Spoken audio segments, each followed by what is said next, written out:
Welcome back to the channel, and today we're going to be doing something very different and not computer related. Now, we do have some computer stuff in the works, so definitely stay tuned on that one. Got some laptops, another small computer over here, another budget computer over there, possibly a Fall Guys computer, so definitely stay tuned and you'll get to see that. So today's mission, we do budget reviews, budget builds, budget computers. Well, today we're going to do a budget desk. That's right. So my computer is set up in my living room. I like the setup. It works pretty good, but the desk is horrible. Initially, the drawer set up on that desk was on the right. I ghetto rigged it on the left. It's just doesn't match. It has rough edges over here, and yeah, I don't like it. So I figured, why not build my own and kind of do the whole floating thing that everybody seems to be doing. So what we got over here is a piece of pine. I got this at the local hardware store. This is 1 inch. I believe it's 24 by 48. Yeah, 24 by 48, 1 inch thickness, and I paid $30 for it. Yeah, I believe $30 for it. So I've already started working on it, and I'll just go ahead and show you what I've done so far. So we also got the pine 1x2 over here that we're going to use to kind of just create a little face over here. I don't know if the light's going to be horrible because I'm actually partly outside. So I have a little 1x2 piece over here, and that's just going to kind of just give it a little more pop and look to it. I guess that's the best term I'm trying to describe. I've used wood glue, and I went ahead and glued it. I've cut the 1x2s to size. I've used a nail gun, nailed it. So then I went over ahead and did little triangle things to kind of give support over here. So this is going to be the front of the desk, and that'll kind of help solidify that and keep these things from getting pushed in, especially when you have a young child running around. So now I went ahead and made these little mouse holes over here because this desk is actually going to go flushed against 2 walls. So it's going to go flushed against this one and that one. And I'm going to have my cable where the computer's are going to run over here. So my computer cables are going to come down through here. Mouse cables are going to come up through here. And monitor and vice versa and all that stuff. I went ahead and built a a monitor stand where I could tuck my keyboard underneath, and that's actually in the other room. So when we get to that one, we'll do it. So yeah, that's what we're gonna do. So now I wanted to pop this up to the next level, I guess you can say, and I want to throw some RGB backlighting on this desk. So the tacky way was to kind of just do it across over here. Didn't like that. The other way was to kind of not put desk up against the wall. I didn't like that either. So what I decided what I'm going to do is I'm actually going to cut out the slit right over here. And if you can see, I've already started. So I actually started I started cutting and chiseling the little slits over here. And I actually think I've done about 1/8 of an inch by 1/4 of an inch. It's actually the size of this RGB strip right over here.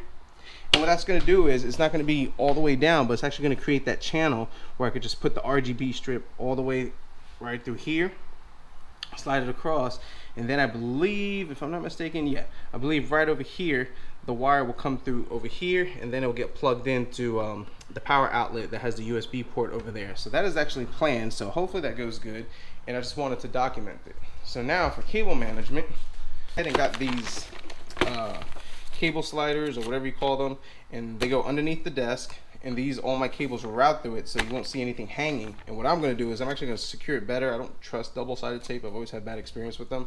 I'm actually going to screw these in with probably a little 1/4 inch screws, since I have a 1 inch thick desk, and that will actually hold these and keep these in place, and you won't see it underneath. So I think that's going to actually look real nice. So that's the plan that we're going to do. I'm going to go ahead and start chiseling, get this little channel for our RGB strip in, and we'll keep talking about the process, and then we'll talk about what we'll do next.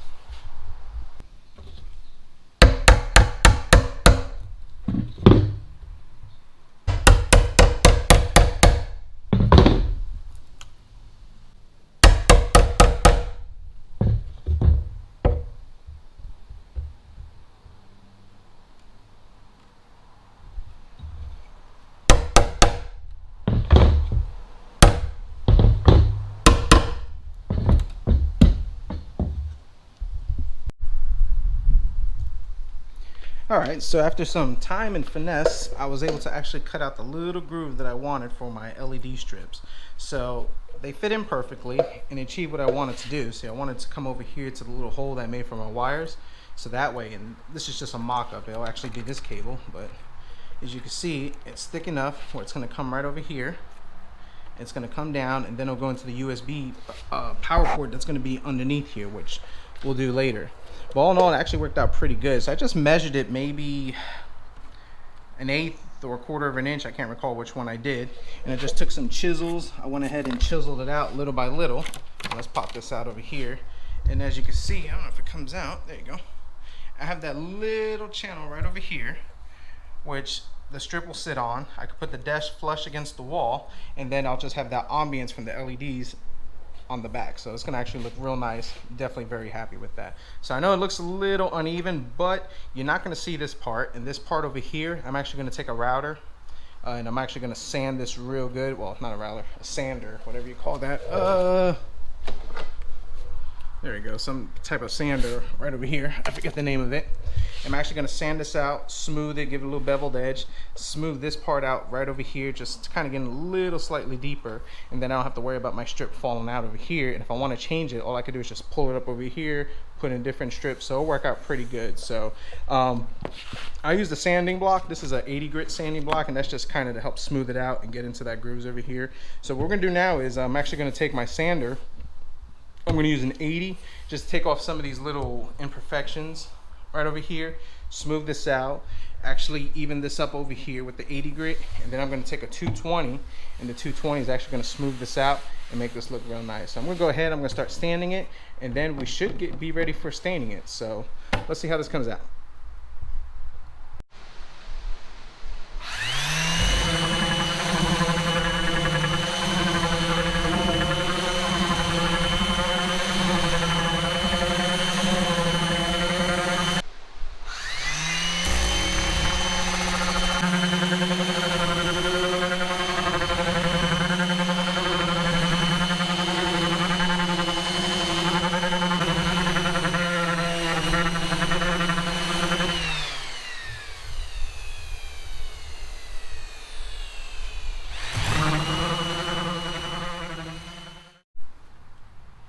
So the sanding didn't come out too bad.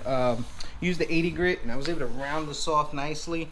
And even over here, now I could have used a router, but those bits are like $30 each, and I didn't really want to mess with that. But actually rounding this and smoothing this, it gives it a little whatever you call that, little beveled edge over here, and very happy with it. This one I'm not too worried about because this is going to be up against the wall. It's mostly for the edge over here, so my lovely kid don't bump into it. Don't want that to happen. That would not be too good. So I've already gave this to 80, and I started with the 120. What's going to be next is finish it up with the 120 just to smooth it out. I had to put in some wood filler over here just to kind of fill in that gap, just to be a little more, make this look a lot better. Yeah, so that's what I want to do on that. And just a couple little wood fill over here. So I just got to give it about maybe a half hour, and then I should be able to sand it and smooth it out with the 120, and she'll be ready for her first coat of stain on that. So I talked about in the beginning of this video that I actually did a monitor stand. So I measured my monitor. I got a 27-inch monitor that I use, and this desk space is pretty small and limited. So I went ahead and made this. And what this is going to do is, because I also use the desktop, this desk when I put my laptop or when somebody else puts their laptop on there, I went ahead, I put this on there, and I just measured the height of the keyboard. So this is a 1x2, and when the keyboard, when you put in the clips for the armrest, it fits in perfectly and smooth. So I went ahead and just made a little channel, little mouse hole I call them, so the cable could run right through over here. And when it's all said and done, it'll actually, see if I can get this right over here, it'll actually go right over there. The monitor sit on top, keyboard slides in, and then you have all this open area over here for laptop or whatever you decide to do, and then you can just slide the keyboard out. You'll be good to go. So this, I just got to sand it. This one is not as bad as the other one, as this piece of wood. I just need to sand this down, smooth it, bevel up the edge a little bit, make it even, and this thing will actually look real good. So while the wood filler is drying, I'm gonna go ahead and give this a nice sand, and then finish this up, and then we should be ready for stain. So now we're gonna go to the staining process. The staining process, I just got one of these sponges that you get at your local hardware store. These work real good. And I went with this one, the Rust-Oleum Dark Walnut. Now in our house, we mostly have dark walnut fixtures and stands and all that stuff. And we just wanted to match. And the desk that I had was kind of a gray, and it wasn't really matching. I have bought another one at the local hardware store, which I can't remember. Where is it at? over here, this Minwax, whatever, this was, yeah, dark walnut. I tried this one on some samples, and this one had more of a red tint to it, and I wasn't looking for that. I was looking for a dark tint, because that just looks 20 times better. And this one, which I forgot had it, actually gives it a darker tint, and actually looks more like the whatchamacallit, the TV stand and shelvings and what we have. So what I'm gonna do is I'm gonna go ahead and give this a nice stain. What I did was I took some of these scrap pieces and I lifted them up over here and tucked them in a little bit. That way I could stain all this and all these sides that you're gonna see, do it all as one coat.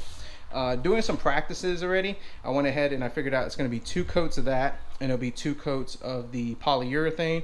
The polyurethane we're gonna be using is, let me find it over here, is the clear satin. That one actually gives it a slight gloss, which is fine because it's more stain resistant. It seals it, so I don't have to worry about it all getting jacking up the wood. And it's not that shiny stuff. I'm not looking for the shiny. I could have gone with the flat, but I think the clear satin will just give it just a little pop, and I'll match the rest of the shelves and everything. So I'm gonna go ahead, stain it, give it 2 coats, and then we'll see how it looks.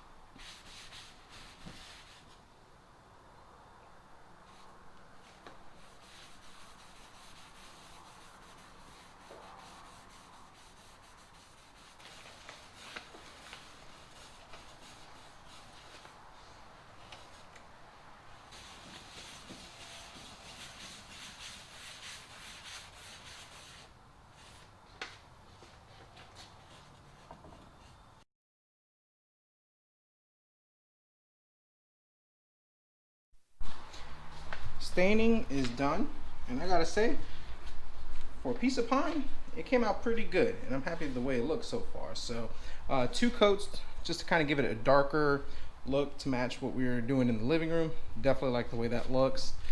Just pretty much using this type of sponge pad over here. I think I have the whatchamacallits over here. There we go. Staining pads, I guess that's what they're called. It's pretty much what it is. And that will take care of staining this. And it's actually not too bad. This one you wait an hour in between coats, and then as long as you put it on, and you gotta wipe it, you can't leave it thick on there. If you leave it too thick on there, it's gonna really mess up the grain of the wood. It's gonna be too dark and smudgy. But as you can see, by just putting 1 coat, letting it dry, and then using another one, so I used 1 to apply the stain, and I used 1 to kind of pick up the excess over there and just kind of smooth it into the grain. And as you can see, it looks very nice. Our monitor stand keyboard tuck away also looks pretty good, so not too bad. So it says an hour. You could actually it's done, it's dry. I'm not going to wait an hour for this. I'm actually going to wait 2 hours, because the next step we're going to do is we're going to put the polyurethane in there. This is going to take 2 coats of polyurethane, so I'll probably put 1 coat tonight. Tomorrow I'll put another coat. I like to let the polyurethane dry a little extra. I think this one says, I don't know, how long does it say? How long does it say? Yeah, 24 hours before use, but it says 2 hours before handling. So more than likely I will put 1 coat on tonight, and then tomorrow morning I'll go ahead, I'll put the 2nd coat of polyurethane, and then this thing will be done. And then we can mount our channels, mount our power surge, get the brackets we're going to need, and this will be DLM's new computer desk. Alright, so let's try to get some light over here. Okay, so the wood has been stained, it has been polyurethane, and I think it actually looks pretty good for a cheap piece of pine wood. So, and then the back we just kind of stained it just so it matched, but I didn't really worry about 2 coats over here or polyurethane, because I wasn't really concerned about that. So let's come back over here. So this is the desk and the gaming setup, and like I said before, I'm not really too much of a fan of this color, because you can see it's kind of a gray, and it's already, I don't know, kind of matting out over here, because it's just that fascia laminate that they do on it. And then there's no space, no room, so we're going to do this whole floating look, hide the wires over here, and I think it's going to look real nice. To the garage where all the magic happens. And over here in the garage, the stands that I was gonna get to mount the brackets, they only came in silver, and I'm not a fan of this silver, and it just would not match over there. They did have the brushed nickel, but was not going what I was looking for. So these were $7. They're 16-inch long brackets. The wood is 1/4 of an inch, 1 inch thick. So between that and these, it'll hold up fine with no issues.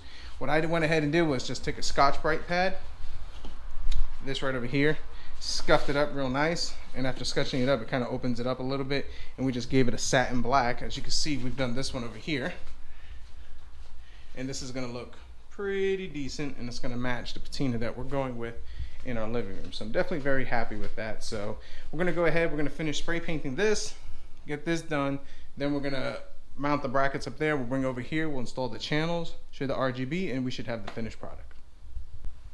All right, so I mocked up the desk. I already got it set up in the living room, got the right height. It's looking pretty good. And now I want to work on the cable channel. So I got these on Amazon. I think they were like $7. It comes for a pack of 6, and the wires just kind of tuck in. So what I'm going to do is I'm going to keep popping back over here. I had to cut this one, so I just used a Dremel just to cut it out. So just went ahead, going to mock them up over here and just get them as close as I can over here. And you can use the double-sided tape, but I decided not to use the double-sided tape. I'm actually going to use, which I have them somewhere around here. There we go. I got these screws over here. This is a 1 inch thick piece of wood. These are 8 by 3/4 inch, and this is about 1/8 of an inch, so this will be fine. And this will hold it in. And the reason why is because after a while, double-sided tape does give out on you. It does hang. I don't want to deal with that headache. I just rather have these up, mounted, and looking good. So I'm going to go ahead and I'm going to just use this right over here and just kind of screw it in right here, here, and the same thing over here. And this will hold my wires in and keep them from sagging. Then the next thing I'm going to do is I'm going to take my power strip. I'm going to pop it right over here, probably over here. Pop it right over here.